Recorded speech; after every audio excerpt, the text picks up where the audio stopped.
"Sir, you need to step away from the dock immediately."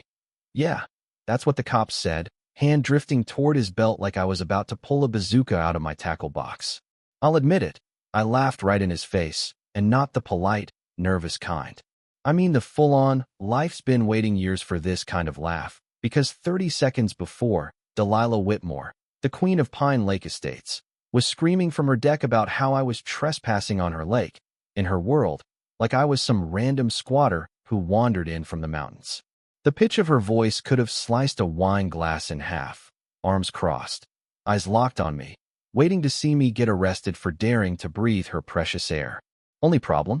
Delilah had no idea I'd just inherited the deed that controlled every drop of water in that whole lakefront development.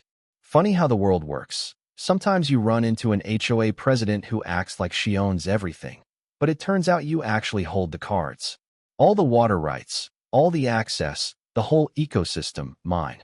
Yeah, let that one sink in. So let me back up a sec. 3 months ago, I was just Rex Thornton, 52, ex-electrician from Denver, lost as hell after my wife Clara passed.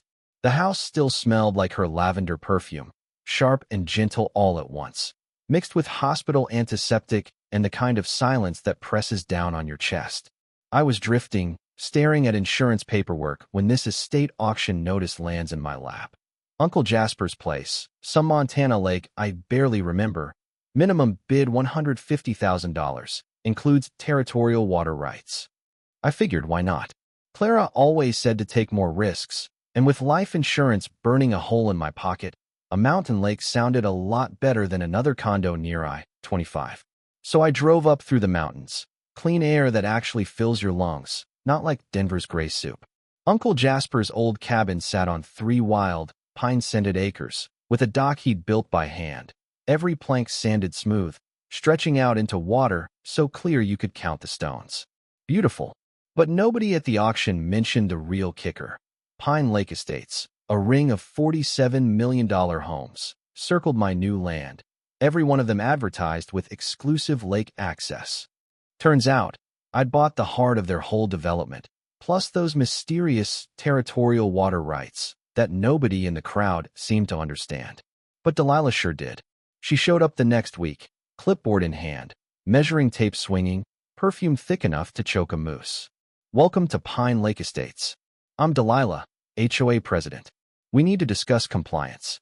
I was elbow-deep replacing dock planks, sawdust on my hands, breathing in fresh cedar while she rattled off violations, setbacks, aesthetics, some nonsense about architectural harmony. The previous owner was difficult, but I trust you'll be more reasonable. That fake sympathy could curdle milk. I told her, "Lady, I bought this at public auction with clear title. Maybe let me figure out what I actually own before you start telling me what's wrong with it." Her smile froze. "Pine Lake Estates is a premier community, Mr. Thornton.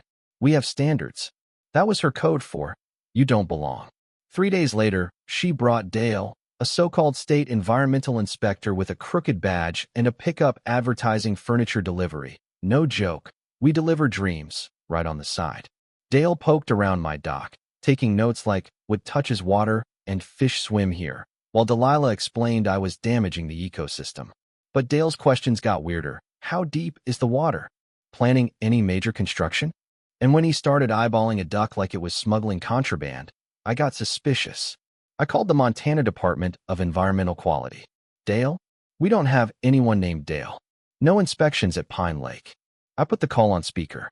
Dale went sheet white, dropped his fake ID, and sprinted for his truck like I'd set off a bomb.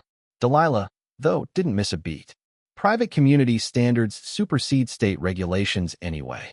Lady had guts, I'll give her that. But I knew then this wasn't just a nuisance, it was a full-on land grab. That night, I called a real estate lawyer. Turns out my deed wasn't just solid, it was gold-plated.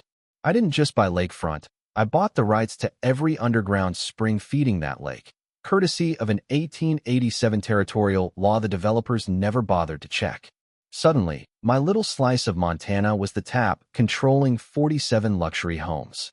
The next day, a local surveyor named Garrett Flynn, part-time fishing guide, full-time straight shooter, showed up.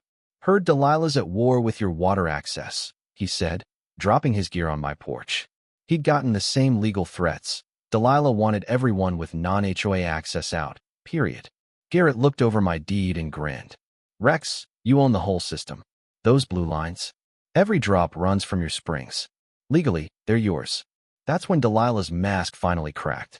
Emergency HOA meetings, threatening letters, attempts to buy me out for pennies. When that failed, the vandalism started.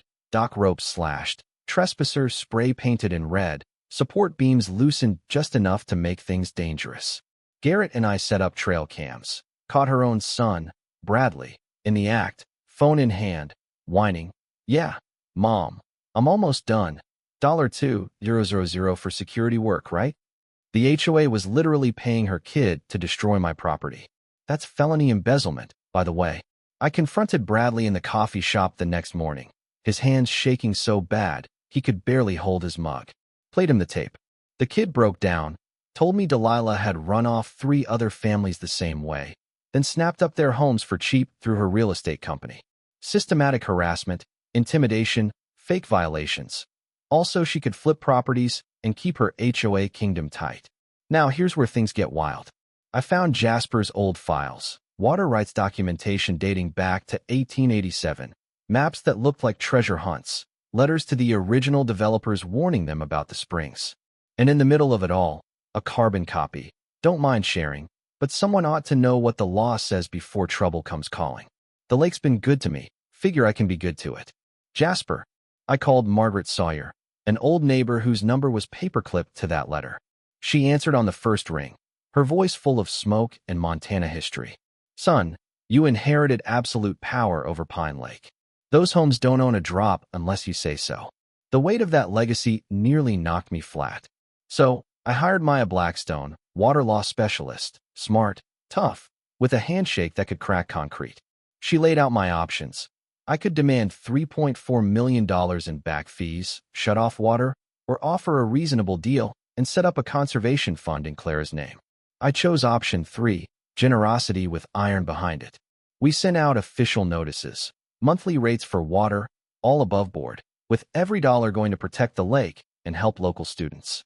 Delilah, backed into a corner, went full scorched earth, anonymous flyers, fake police reports, slashed tires.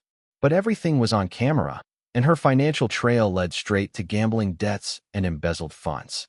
The night before the big HOA meeting, I caught her breaking into my basement, crowbar in hand, trying to steal Jasper's original documents. That was her last straw. The meeting itself was a circus. Delilah, in full attack mode, called witness after witness, each story wilder than the last. But when Maya and I presented the deed, the historical maps, the video and audio evidence, plus the recording of Delilah offering me $75,000 in hush money, straight from the HOA's emergency fund, the room flipped in seconds. The deputy stepped forward and cuffed her on the spot. In the weeks that followed, neighbors started showing up at my door. Apologies, homemade meals. Even the woman who'd lied about her daughter came by with cookies and tears. The HOA dissolved and rebuilt, this time with term limits and mandatory audits. Every homeowner pays a fair rate for water. All funds go to the Clara Thornton Memorial Conservation Fund, and the lake's cleaner now than it's been in decades. Delilah's serving time for fraud and embezzlement. Bradley, her son, does conservation work with local kids. The festival we started last year brings families from all over. Even Garrett married the TV reporter who covered the case. Sometimes, karma works overtime. Standing on Jasper's dock at sunset, coffee in hand, I get it now. Real power isn't about owning the water. It's about using what you have to lift up the whole damn community. So, what would you do if you had the nuclear codes to your neighborhood?